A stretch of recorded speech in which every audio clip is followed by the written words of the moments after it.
Welcome to the Gay Buddhist Forum, where teachers from all schools of Buddhism offer their perspectives on the Dharma and its application in modern times, especially for LGBTQI audiences. These talks are offered freely to the world and made possible by appreciative listeners. If you would like to support our efforts to share the Dharma with underserved audiences, please visit gaybuddhist.org. There you can donate, find a list of upcoming speakers, or enjoy many hundreds of these recorded talks dating back to 1996. Well, welcome everybody. My name is David. I'm facilitating today. And thank you, Jennifer, for joining us. Today we have Jennifer Berezan, who's been a long time part of our Sangha and presents regularly. Jennifer is a singer, songwriter, producer, activist, practitioner, teacher, who's had a lifelong involvement and continues to be involved in social justice movements that include the environmental movements and women's movements, and is very invested and involved in Buddhism and other earth-based spiritualities, and all of which come into her work and the heart of her work as a writer and a songwriter. So without further ado, I'm going to pass the camera and the mic over to Jennifer, and welcome. Thank you, David. Great to be with you all this morning. I want to start with the words of Mary Oliver. Everyone should be born into this world happy and loving everything. But in truth, it rarely works that way. For myself, I have spent my life clamoring toward it. Hallelujah. Anyway, I'm not where I started. And have you too been trudging like that sometimes, almost forgetting how wondrous the world is and how miraculously kind some people can be? And have you too decided that probably nothing important is ever easy? Not say for the first 60 years. Hallelujah, I'm 60 now and even a little more. And some days I feel I have wings. Well, I've been, for some reason, sort of looking backwards these days.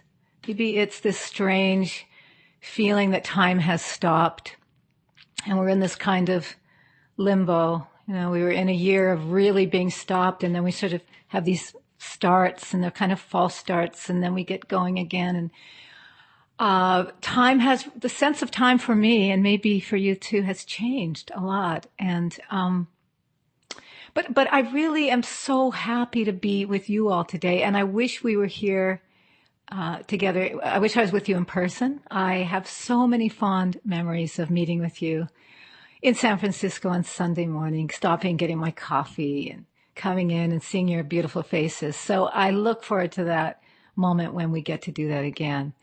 And when I was planning what I was going to talk about today, I just started having flashbacks to when I was in my 20s, and I did a trip. My mom is here today, so she doesn't like to hear these details because the details are that I hitchhiked from Calgary, Alberta, most of the way down to San Francisco when I was about 23, 22.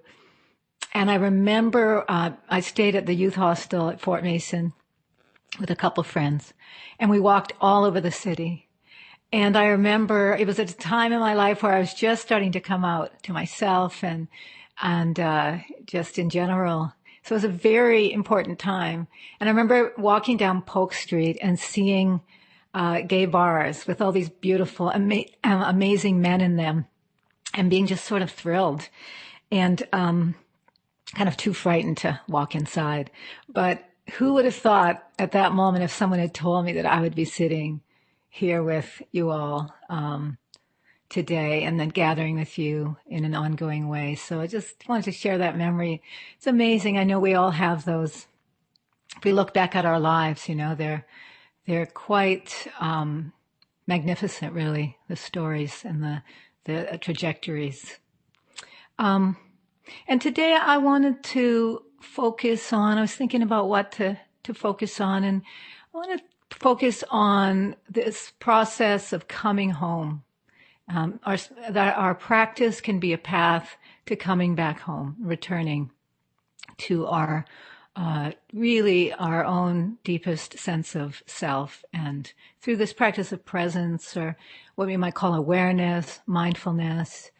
And for me, chanting and singing, as you know, probably, if you've heard me talk before, they're really a very potent way of increasing and generating this quality of presence and awareness.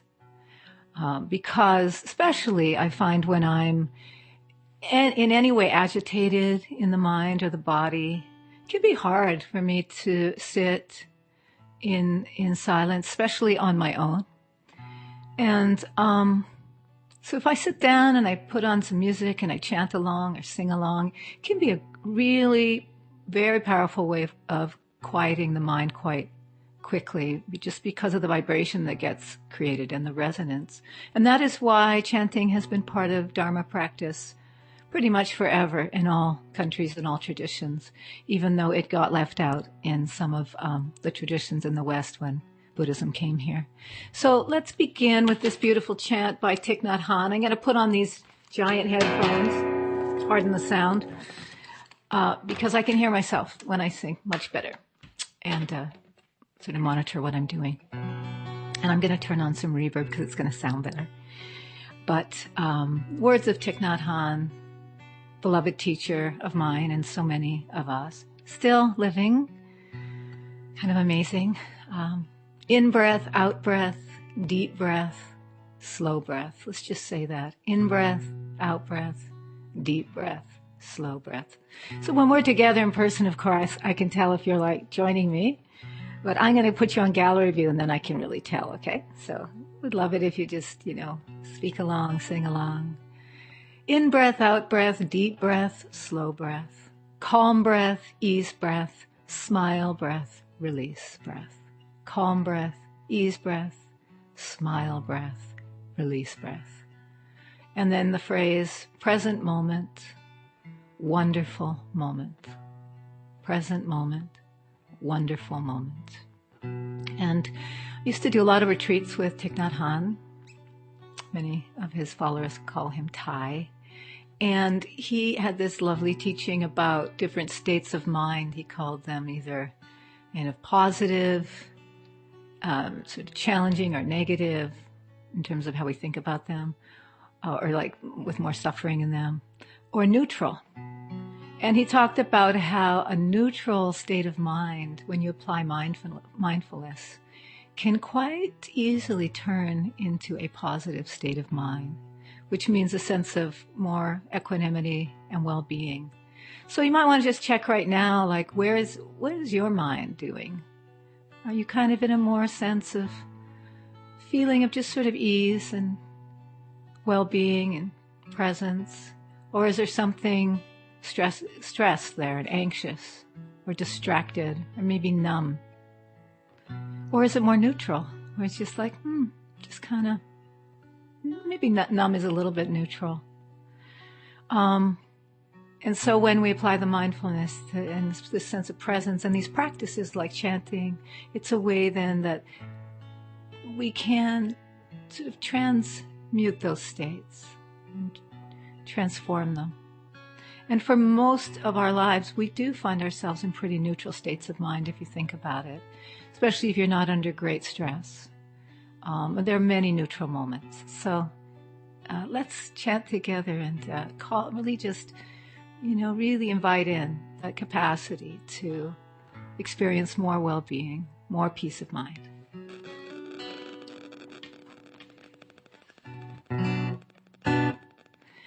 In breath, out breath, deep breath, slow breath. In breath, out breath, deep breath, slow breath. Calm breath, ease breath, smile breath, release breath. Calm breath, ease breath, smile, breath, release. In breath, out breath, deep breath, slow breath, calm breath, ease breath, smile, breath, release breath, present moment, wonderful moment. In breath, out breath, deep breath, slow breath, calm breath, ease breath, smile, breath, release breath, present moment, wonderful moment. In breath, out breath, deep breath, slow breath, calm breath, ease breath, smile, breath, release breath, present moment, wonderful moment. In breath, out breath, deep breath, slow breath, calm breath, ease breath, smile, breath, release, present moment, wonderful moment. In breath, out breath, deep breath, slow breath, calm breath, ease breath, smile, breath, release breath, present moment, wonderful moment, present moment, wonderful moment, present moment, wonderful moment.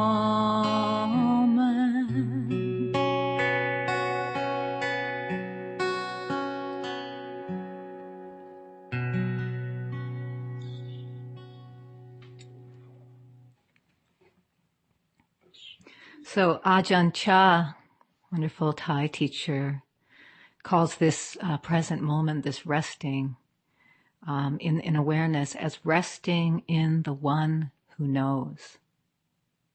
I love that. I love that phrase, resting in the one who knows. It's such an optimistic teaching that we know it's just a matter really of creating the conditions for that wisdom, for that one to be revealed, to wake up from the sleep that we find ourselves in so often. And he also calls this state our natural lightness of heart. So it's not just a kind of concentration practice or focus that's kind of cool. It's a lightness of heart. And when I first started doing mindfulness practice, I did a lot of concentration practice. And it wasn't till years later, I find it kind of grueling and a little bit cold and difficult. And years later, when I started studying with Thich Nhat Hanh and some other teachers, they started talking a lot more about the kind of energetic or atmosphere that we practice in. And they talked about bringing in gentleness and softness and kindness. So it's not just kind of it's kind of cool practice of just focusing, but surrounding it and inviting in more of these qualities of the heart, the natural lightness of the heart, the natural kindness of the heart.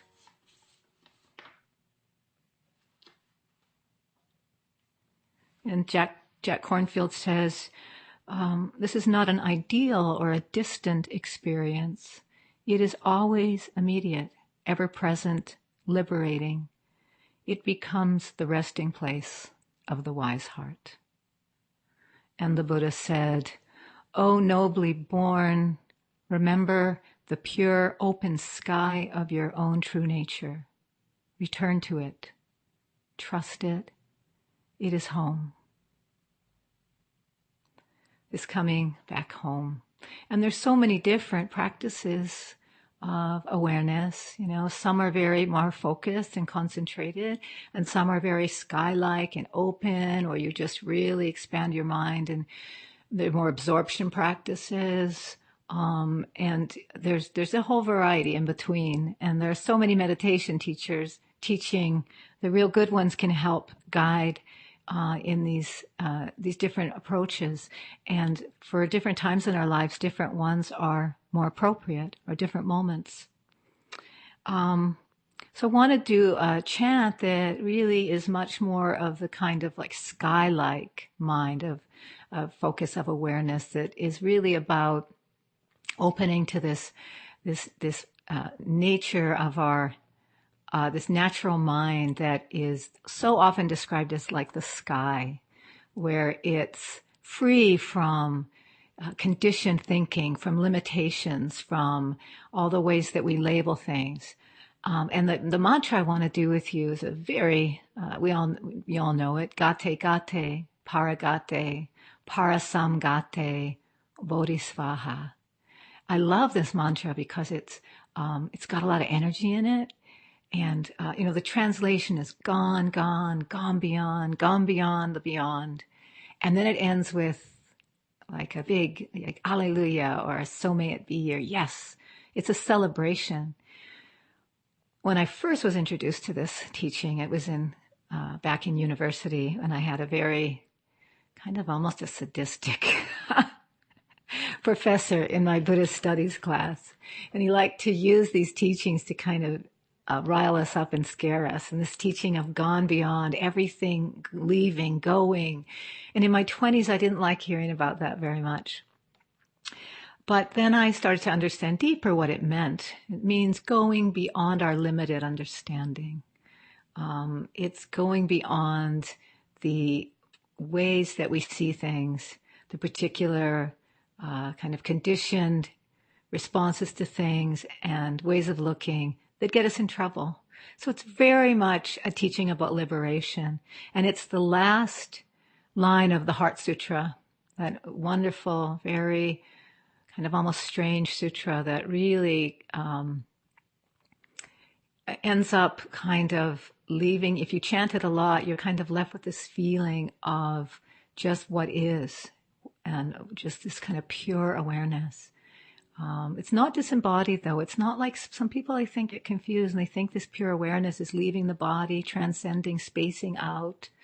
These practices are all done, of course, within the body, and they're very embodied. So let's do gate gate. This is also the chant of Prajnaparamita, the mother of all Buddhas. The Heart Sutra is her sutra, and she also is often depicted as this sky-like wisdom and understanding. Feel free to sing harmonies, and just help if you're not quite awake this morning. It can help wake you up as well. Gate gate paragate parasamgate bodhisvaha. Gate gate paragate parasamgate bodhisvaha. Gate gate paragate parasamgate bodhisvaha. Gate gate paragate parasamgate bodhisvaha.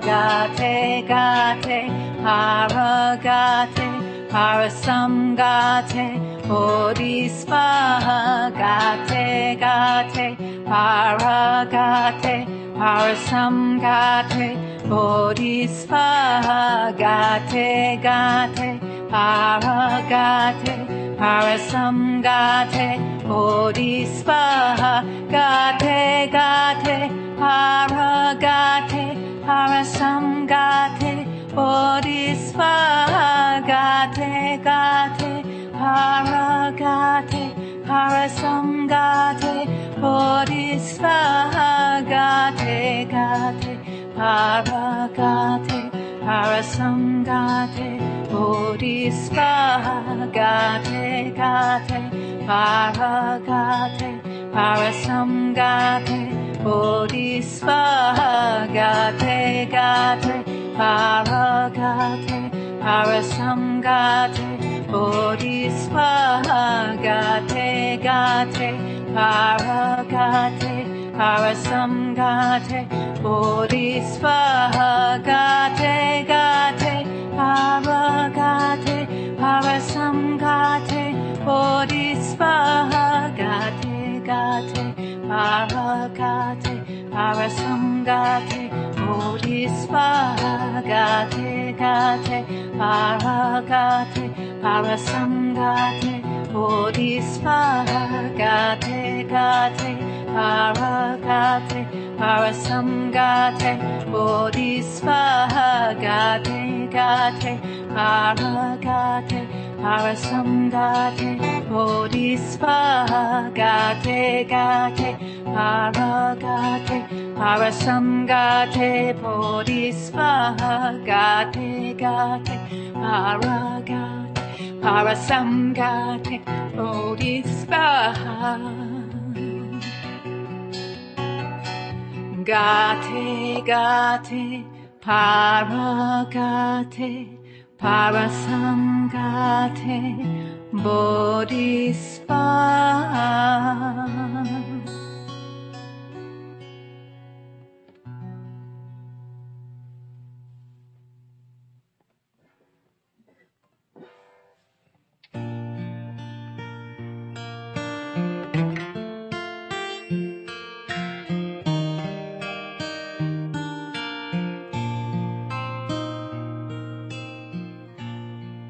Where are you now?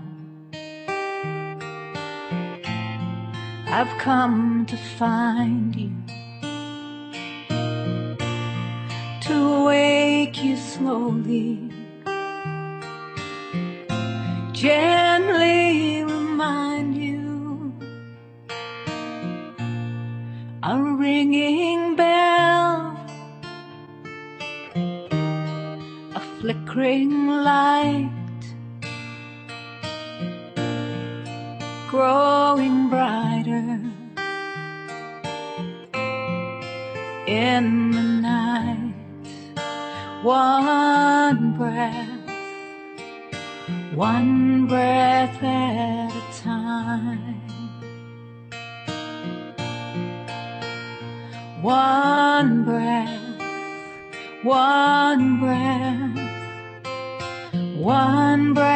at a time. One breath at a time. Try singing that. One breath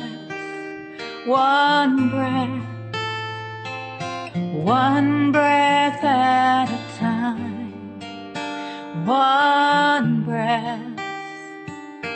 One breath at a time.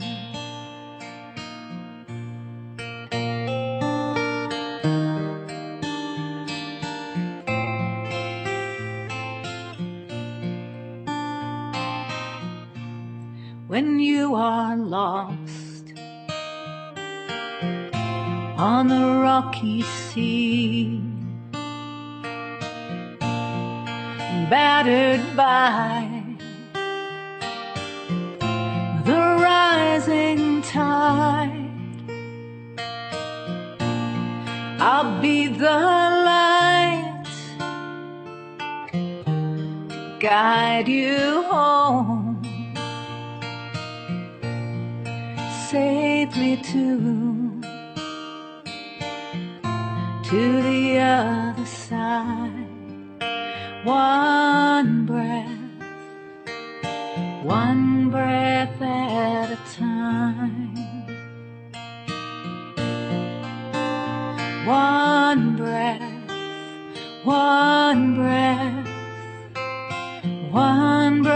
at a time. One breath, just one breath at a time. One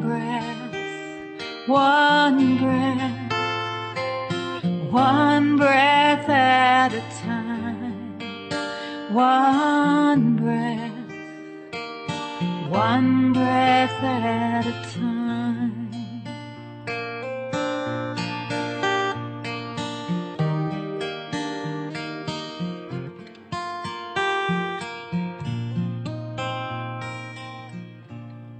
In the silent dawn, I will speak your name. When this world is gone, tell me what will remain. You're the sky that holds the moon that wanes, the tumbling stars, the falling rain. One breath at a time. One breath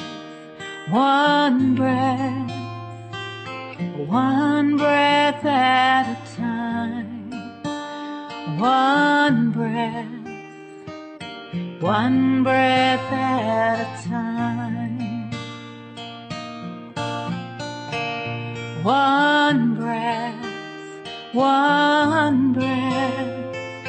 One breath at a time. One breath at a time. One breath at a time.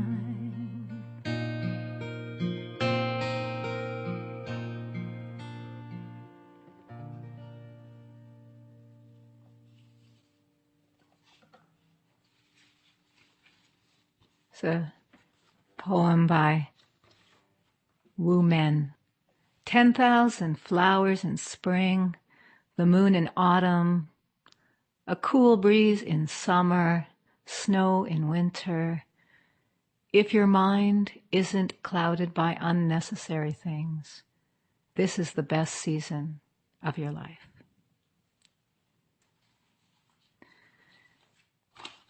Well, I found myself this last, what is it now? I keep saying this last year. Now it's over a year, right? Last 14 months or so. Especially in the beginning of the lockdown, I found myself leaving my house at night and walking a lot in the dark and really slowing down my steps because there was truly nowhere to go. And I started to really notice as the pandemic continued that I had a choice to make quite often. And the choice was between distraction and presence. And I've been kind of, moving between those two things for many months now. A lot of streaming, a lot of Netflix, a lot of distracted, just stuff on the internet or just distractions of various kinds. And then also lots of moments of looking for inspiration, of, like I said, walking outside, and now just being out and have a good little garden and choosing, making choices. But I start to notice, every moment holds that choice. And I think sometimes I think that, I choose not to move towards the awareness part because can be painful. I don't want to open to what's really there, or it feels like work. It's a funny thing because awareness is not a verb, Mindfulness is not a verb. So often I think us Westerners see meditation and these practices as a doing, something, that we're trying to get, something we're trying to achieve, rather than just really resting back and allowing what is not necessary, what is clouding the mind, as Wu Men says, to naturally just start to fall away. And resting back in that, allowing it to happen. And in many ways in our culture, we've been given a great opportunity to slow down, this huge global timeout that we've been given. And what are we gonna choose? What are we gonna choose when we come out of it? And what are we choosing now in each moment? And there really does, I started to notice as I was slowing down that there's such a direct connection between this practice of getting present and joy and feelings of well-being, but really joy. It's a great word to use. This natural rising, this kind of effervescent feeling of that's not separate from gratitude, really. We become amazed at life, at the wonders of it. Like Mary Oliver was saying in that poem. I have another one by her here I love. See if I can find it.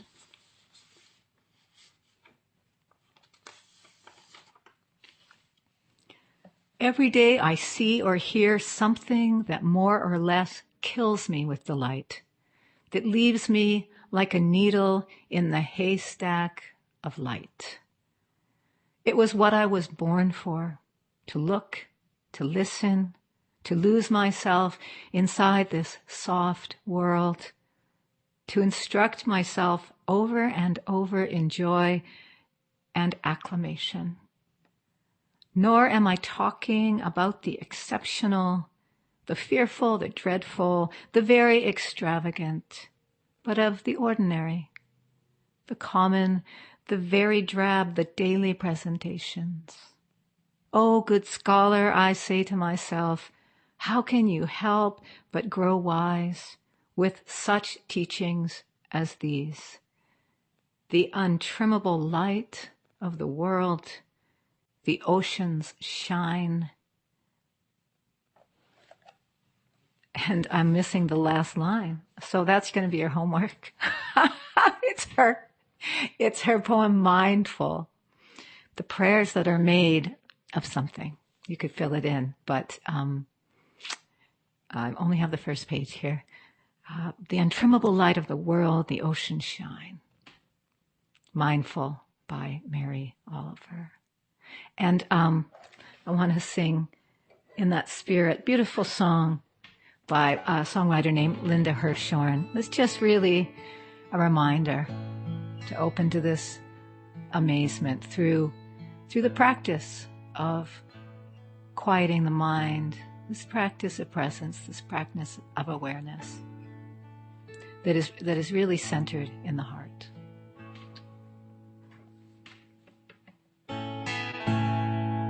May I stay amazed for all of my days and all of the ways of the world's turning, amazed at what I've got, not what I've not, all soon forgot in the world's turning. Let's do it together.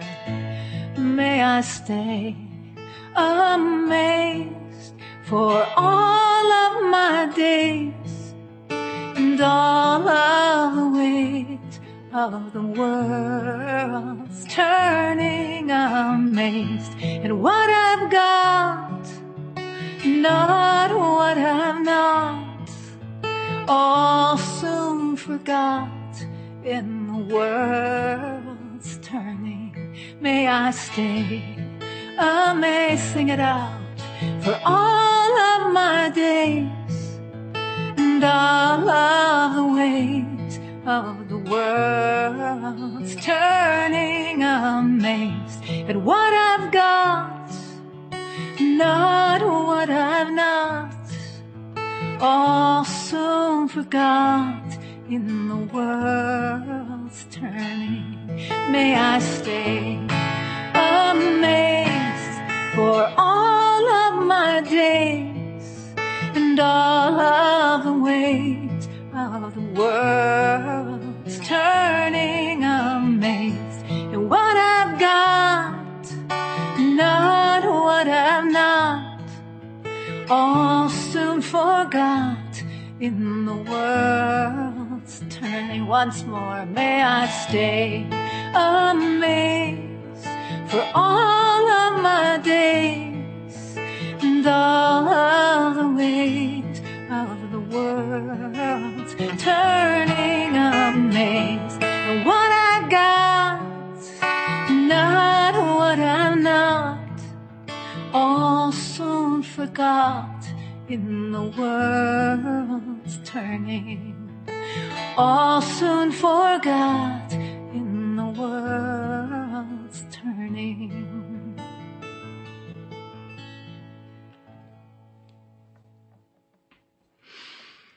Oh, I can't believe how fast the time goes when I'm with you all. Okay, I'm going to do one more. I'd like to do just a little bit of this metta piece. Sending out the benefits of our practice today and our time together and all of our good intentions and all the good vibrations we've created in our chanting.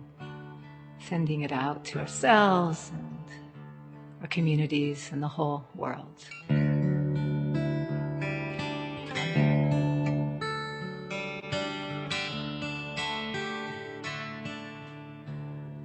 I cannot close my eyes. I cannot count the cost of all that has been broken, all that has been lost. I cannot understand the suffering that life brings, war and hate and hunger, and a million other things.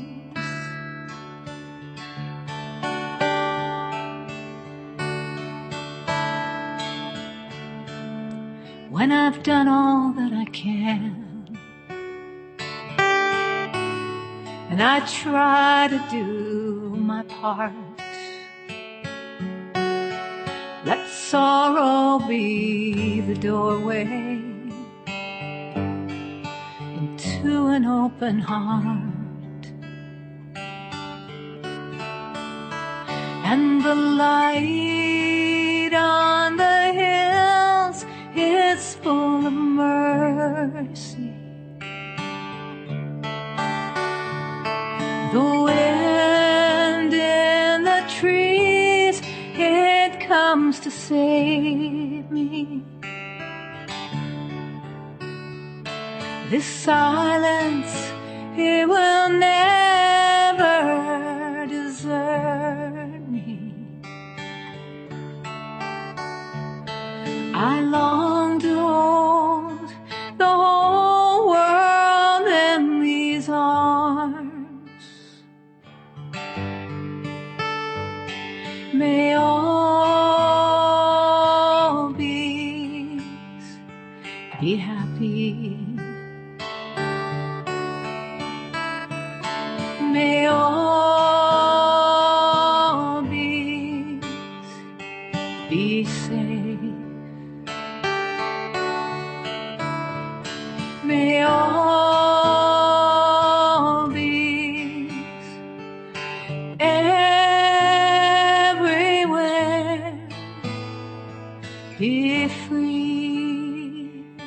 join me? May all beings be happy. May I be happy. May all beings be safe. May I be safe. May all beings everywhere be free. May I be free. May all beings be happy. May you be happy. Yes, and all beings be safe. May you be safe. May all beings everywhere be free. May you always be free. May all beings be happy. May we be happy. May all beings, may we be safe. May all beings everywhere, may we be free. May all beings be happy. May all beings be safe. May all beings everywhere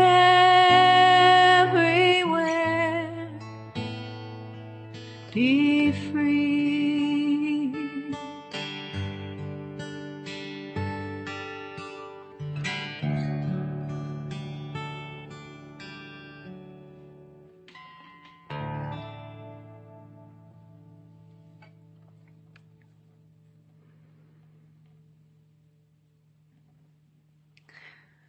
So we have just a couple minutes if anyone has a comment or a question. Hey, Jennifer, it's Grisha. It's nice to see you and hear you. And thank you so much for the poems you offered and the musical Dharma today. It was really beautiful. And I especially I appreciate the reminder that it's all available. Like in Wu Men's poem, if your mind isn't clouded by unnecessary things. And so when it is, and it often is, like all I have to do is stop and read a poem, listen to some music,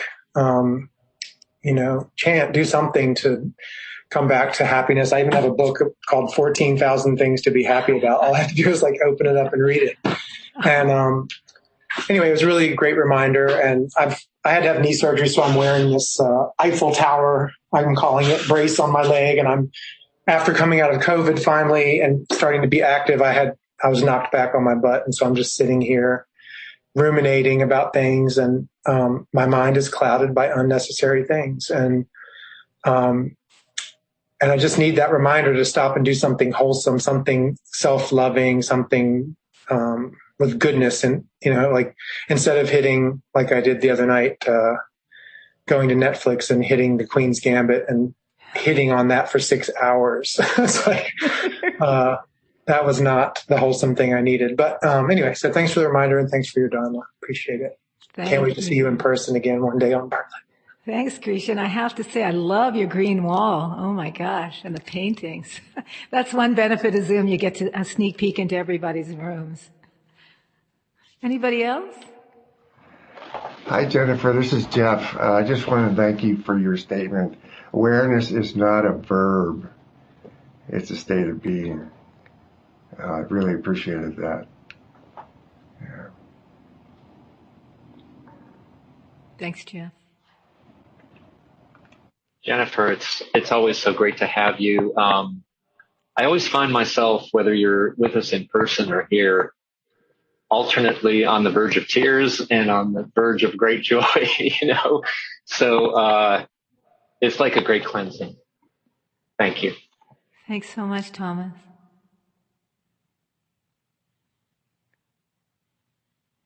Hi, my name is Bob. I just want to thank you for the peace in your words and voice today.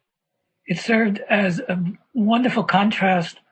I was with friends last night, and one of the people, they knew the story, but it was the first time I had heard it, about his son, and it had him just sobbing in tears. And I was honored to be allowed to learn it, share it, and the profundity of the evening hasn't gone from me yet. But the contrast of the peace in your voice and words was quite welcome. So I'm just saying thank you. Thank you, Bob.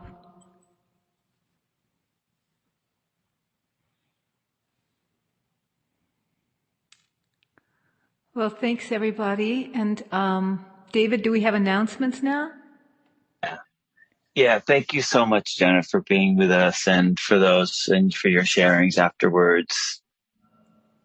The one announcement I have on behalf of GB Ever too, I guess, is that every Wednesday we come together again on Zoom at 7:30 for a 30-minute meditation followed by just open discussion. And it's the same link. The information's on the website at gaybuddhist.org. And lastly, we want to encourage everybody to support the Sangha with Dana today. And your Dana, your generosity is what makes us possible. It supports the teachers and their work, as well as we continue to support the San Francisco Buddhist Center, even though we haven't been there. So to kind of our physical home when we're there, as well as our quarterly newsletters. So please give what you can in a meaningful way. Is there any other announcements or other things that people would like to share?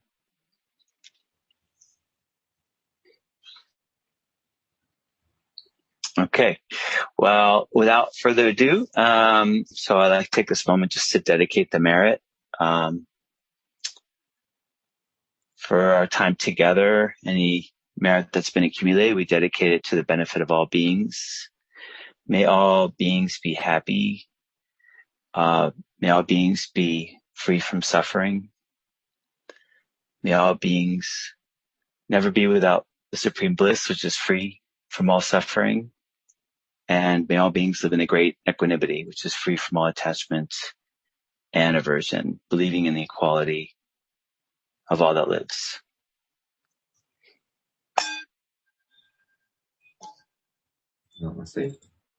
Thank you, everyone, for joining. Thank you, Jennifer. Thank you, David. Thanks, everyone. Have a happy Sunday. Thanks, everyone. Thank you for listening to the Gay Buddhist Forum. If you would like to hear several new talks per month and be notified of upcoming speakers so you can participate live, please subscribe to this podcast, like us on Facebook, and join our mailing list by visiting gaybuddhist.org.